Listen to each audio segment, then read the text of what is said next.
it's regulating, it's taxing. We're faced with oceans of dangerous inflation, given the monetary policies of our central banks and so on. And it could turn out that way, but it doesn't have to. And that involves the power of ideas. The power of ideas. Why are ideas important? Well, let me suggest the following. Let's go into another time machine. And we're going to go back earlier than that to the year 1883. And suppose that we're in London, England, at a cemetery. And in the cemetery, a man is being lowered into the ground. And he only has about a dozen people around the gravesite to wish him farewell. And half of them are his family members. You'd figure this was some obscure, unimportant, inconsequential, ordinary guy, leaving no mark and likely to have no influence on future generations. A mere 12 people are there to bid him farewell. That was Karl Marx. Within one lifetime, his ideas influenced and transformed an entire intellectual generation.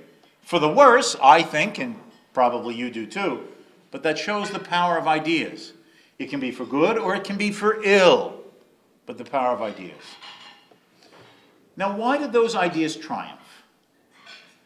Those ideas triumphed because the socialists of that time preached collectivism, but they practiced individualism.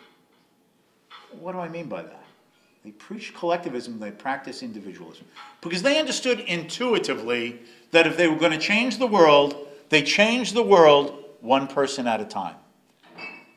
Because it is human minds that must be changed from one view of things to another view of things. And what did they do? They argued, they debated, they wrote, they lectured, they held rallies, they sponsored socialist movements and causes. And within one person's lifetime, after Karl Marx was laid to rest in that grave in London, England, the world was rapidly on the path to the implementation of various forms of actual practiced socialism. Now, why were the socialists successful? Okay? First of all, they believed they were right. Second of all, they believed in the importance of the power of ideas. And third of all, they never got depressed or despondent. They believed, however delusionary from your point of view, perhaps certainly mine, oh, history is on our side. Marx has said the laws of history, it's leading to socialism. It doesn't matter. We're going to succeed. Okay, they believed that they were right. Believing that you're right is very important. Because if you don't believe that you're right, you're never going to win the debate. Okay? They believed in the power of ideas.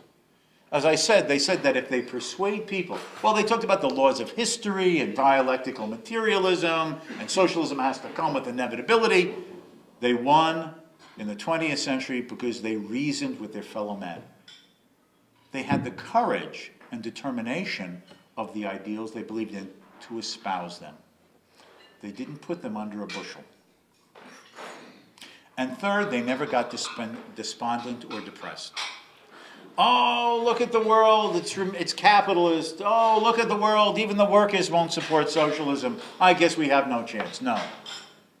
They never allowed the short-run defeats from their point of view to dissuade them from their sense that justice and right were on their side.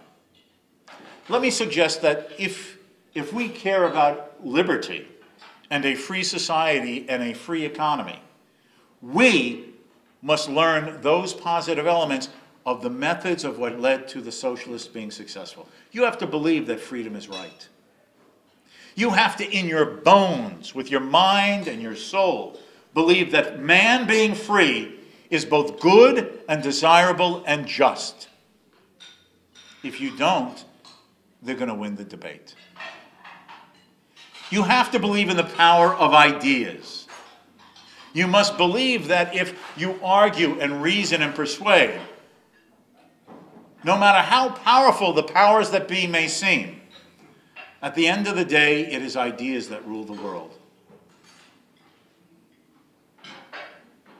We've seen this before. There are several people in this room who I see are the descendants of Africans. Okay? For most of human history, there was one institution that virtually everyone everywhere in the world took for granted as both inevitable and desirable: slavery. And by the way, slavery was an equal opportunity institution. It really had nothing to do with race. The Greeks enslaved other Greeks that they conquered. The Romans enslaved a whole bunch of other Europeans that they conquered. Chinese would conquer and enslave other Asian peoples in earlier centuries.